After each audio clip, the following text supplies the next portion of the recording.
Frères et sœurs, pour la deuxième fois, nous ne pouvons nous rassembler ce dimanche pour la messe. Toutefois, je suis heureux de vous retrouver par cette vidéo et de vous rejoindre chez vous. Je vous propose de lire l'évangile de ce dimanche et de le commenter pour vous. Et je vous invite aussi à suivre la messe à travers la télévision, KTO, France 2, ou à travers la radio, Radio Notre-Dame, France Culture. Et vous savez qu'à la Maison des Pères de Mantes-la-Jolie, nous célébrons chaque matin la messe à 8h30 à vos intentions, en communion avec vous tous. N'hésitez pas à nous envoyer vos intentions de prière.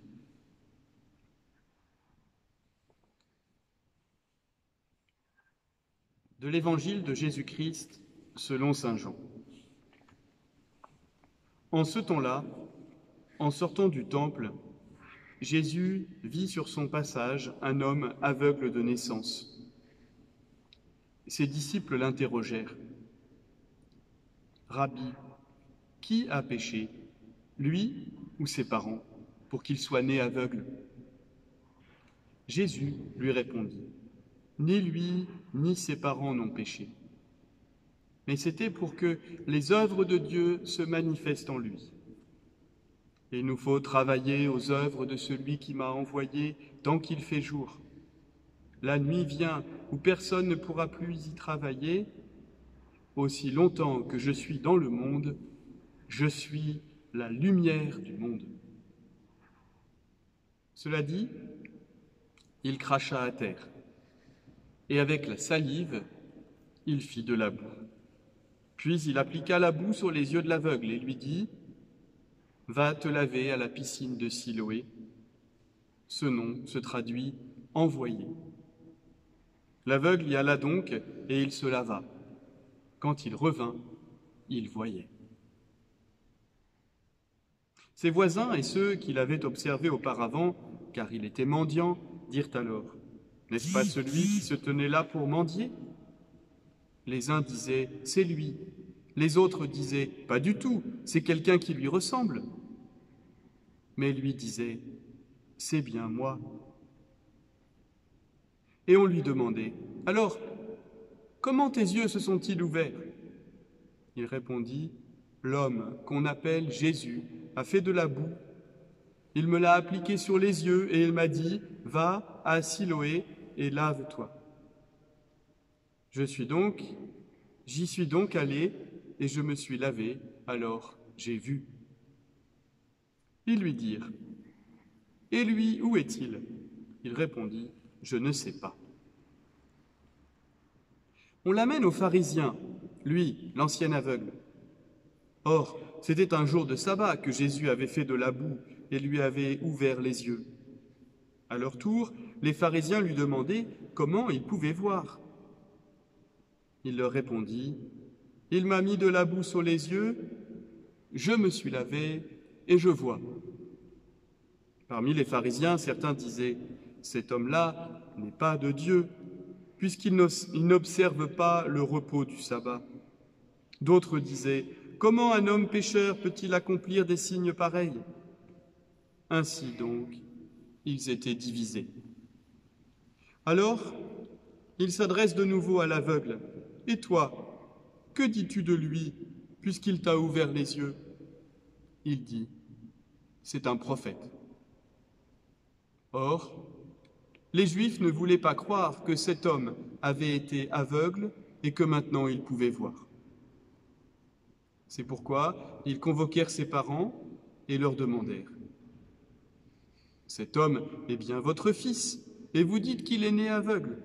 Comment se fait-il qu'à présent il voit ?» Les parents répondirent « Nous savons bien que c'est notre fils et qu'il est né aveugle, mais comment il peut voir maintenant, nous ne le savons pas. Et qui lui a ouvert les yeux, nous ne le savons pas non plus. Interrogez-le, il est assez grand pour s'expliquer. » Ses parents parlaient ainsi parce qu'ils avaient peur des Juifs. En effet, ceux-ci s'étaient déjà mis d'accord pour exclure de leurs assemblées tous ceux qui déclarerait publiquement que Jésus est le Christ. Voilà pourquoi les parents avaient dit « Il est assez grand, interrogez-le ». Pour la seconde fois, les pharisiens convoquèrent l'homme qui avait été aveugle et lui dirent « Rends gloire à Dieu, nous savons, nous, que cet homme est un pécheur. » Il répondit « Est-ce un pécheur? Je n'en sais rien. Mais il y a une chose que je sais. J'étais aveugle et à présent je vois. » Ils lui dirent alors « Comment a-t-il fait pour t'ouvrir les yeux ?» Il leur répondit « Je vous l'ai déjà dit, et vous n'avez pas écouté. Pourquoi voulez-vous m'entendre encore une fois? Serait-ce que vous voulez, vous aussi, devenir ses disciples ?» Ils se mirent à l'injurier. « C'est toi qui es son disciple. Nous, c'est de Moïse que nous sommes les disciples. Nous savons que Dieu a parlé à Moïse, mais celui-là, nous ne savons pas d'où il est. » L'homme lui répondit « Voilà bien qui est étonnant. Vous ne savez pas d'où il est, et pourtant il m'a ouvert les yeux. Dieu, nous le savons, n'exauce pas les pécheurs. Mais si quelqu'un l'honore et fait sa volonté, il l'exauce. Jamais encore on n'avait entendu dire que quelqu'un ait ouvert les yeux à un aveugle de naissance. Si lui n'était pas de Dieu, il ne pourrait rien faire. » Ils répliquèrent « Tu es tout entier dans le péché depuis ta naissance, et tu nous fais la leçon ?» Et ils le jetèrent dehors. Jésus apprit qu'il l'avait jeté dehors. Il le retrouva et lui dit « Crois-tu au Fils de l'homme » Il répondit « Et qui est-il, Seigneur, pour que je croie en lui ?» Jésus lui dit « Tu le vois, et c'est lui qui te parle. » Il dit « Je crois, Seigneur. » Et il se prosterna devant lui. Jésus dit alors « Je suis venu en ce monde pour rendre un jugement, que ceux qui ne voient pas puissent voir, et que ceux qui voient deviennent aveugles. » Parmi les pharisiens, ceux qui étaient avec lui entendirent ces paroles et lui dirent « Serions-nous aveugles, nous aussi ?» Jésus leur répondit « Si vous étiez aveugles, vous n'auriez pas de péché. Et du moment que vous dites « Nous voyons », votre péché demeure. » Acclamons la parole de Dieu. Louange à toi, Seigneur Jésus.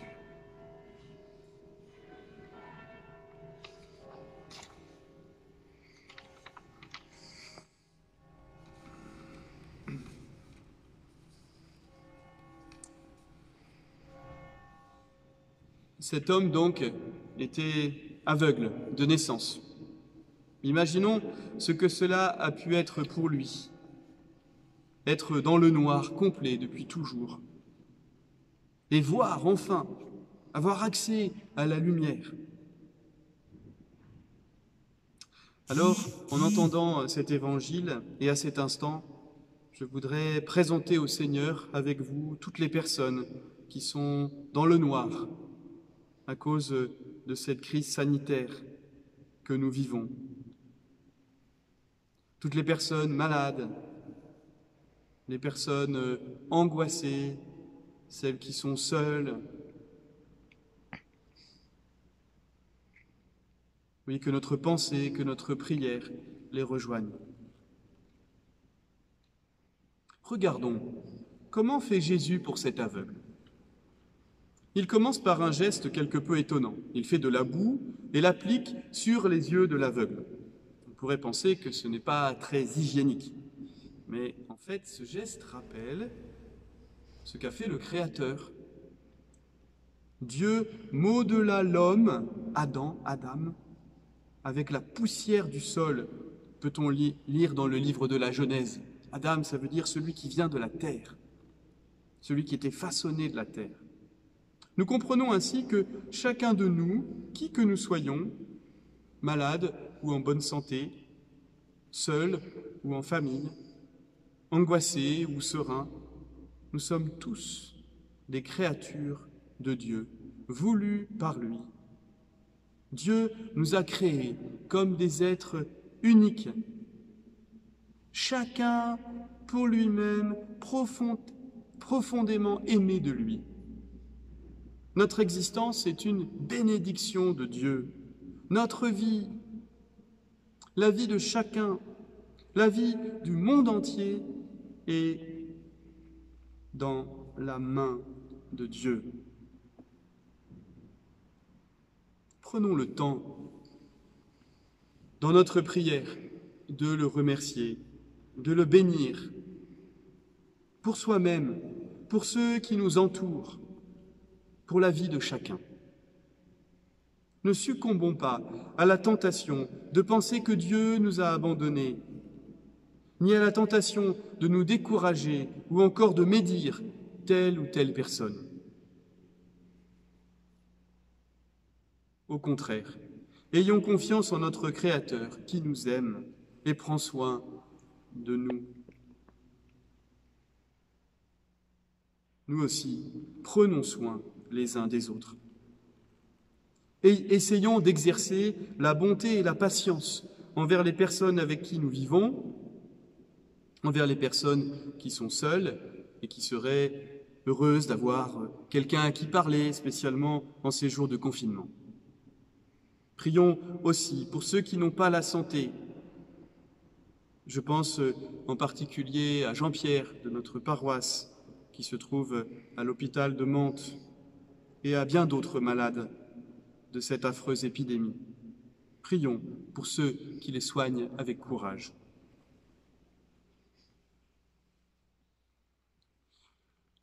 Après avoir appliqué la boue sur les yeux de l'aveugle, Jésus l'envoie se laver à la piscine de Siloé.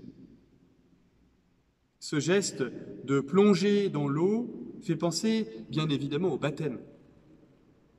Le baptême, c'est ce plongeon dans l'eau qui rend pur, qui guérit de tout péché, qui donne la vie éternelle.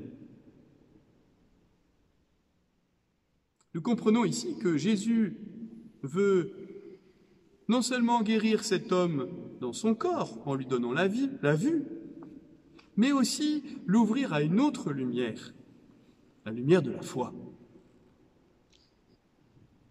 Et ce ne fut pas magique. Cet homme a dû faire tout un chemin avant de s'ouvrir à la foi. De nombreuses personnes ont essayé de l'en détourner, et ce n'est qu'après toute une histoire, tout un chemin, que Jésus lui demande « Crois-tu au Fils de l'homme » Il répond « Qui est-il, Seigneur, pour que je croie en lui ?» Et Jésus lui dit « Tu le vois, c'est lui qui te parle. » Il dit « Je crois, Seigneur. » et se prosterna devant lui. Jésus lui dit à cet ancien aveugle « Tu le vois. » Il peut voir Jésus avec la foi, c'est-à-dire reconnaître que Jésus est le Créateur, son Créateur, le Sauveur, son Sauveur, le Seigneur, son Seigneur, devant qui il peut se prosterner pour l'adorer de tout son cœur. Oui, Jésus n'est pas seulement celui qui lui a permis de retrouver la santé, mais aussi celui qui l'a conduit à la foi par une lumière incomparable, lumière d'amour, de vie, d'espérance, de paix, qu'il a répandue dans son cœur, qu'il peut répandre dans nos cœurs. Chers amis, merci de prier pour nos catéchumènes. Sur notre paroisse, 12 adultes, 6 adolescents et de nombreux enfants auraient dû recevoir leur deuxième scrutin ce dimanche et être baptisés à Pâques. Merci de prier pour eux. Ils recevront les sacrements de Pâques sûrement plus tard, en des temps meilleurs. Prions aussi pour tous les hommes qui cherchent la vraie lumière en ce monde troublé. afin qu'ils se tournent vers la lumière, la vraie lumière qu'est Jésus, celui qui est le chemin, la vérité et la vie. Oui, Jésus donne sens à notre vie. Avec lui, nous gardons au cœur l'espérance et l'amour. Nous avançons dans la paix au milieu des épreuves. Prions pour que la crise que nous vivons soit l'occasion à beaucoup de personnes de s'ouvrir à la lumière de la foi et de trouver l'espérance et la paix. Oui, c'est une telle bénédiction d'avancer dans la foi. Elle change notre regard sur les événements du monde. Elle change notre regard sur les autres, sur nous-mêmes. Elle nous permet d'avancer dans la vie avec confiance en Dieu notre Père, lui qui est maître des temps et de l'histoire. En étant accompagné à chaque instant de Jésus, son Fils bien-aimé, notre Sauveur, avec la force et la paix de l'Esprit Saint répandue dans nos cœurs. Chers amis, restons en communion les uns avec les autres, même si nous ne pouvons nous retrouver, même si nous ne pouvons nous voir. Mais nous l'avons compris à travers cet évangile, par la foi et l'amitié fraternelle, nous pouvons nous voir autrement. Grâce aussi, évidemment, nous pouvons nous voir grâce aux nouveaux moyens de communication que nous avons et grâce à cette vidéo. Dans quelques jours, mercredi 25 mars, nous célébrerons la grande fête de l'Annonciation du Seigneur. Grand événement qui rappelle que le Fils de Dieu a pris chair en Marie. Vous le savez sûrement, chaque jour, les cloches des églises rappellent depuis des siècles cet événement de la venue du Fils de Dieu dans le sein de la Vierge Marie. Le matin, ces cloches sonnent le matin, à midi et le soir. C'est ce qu'on appelle l'Angélus. Ce mercredi 25 mars, à l'heure de midi, pendant la sonnerie de l'Angélus, je bénirai avec le Saint-Sacrement la ville de Mantes-la-Jolie, depuis le haut du clocher de notre collégiale.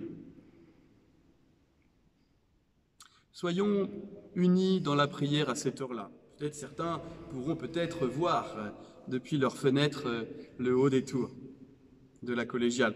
Par cette bénédiction sur toute la ville et au-delà, que Dieu éloigne cette épidémie et nous garde tous. Ce même jour, mercredi 25 mars, dans toute la France, nos évêques nous invitent à mettre des bougies à nos fenêtres dès 19h30, tandis que les cloches des églises de France sonneront pendant 10 minutes.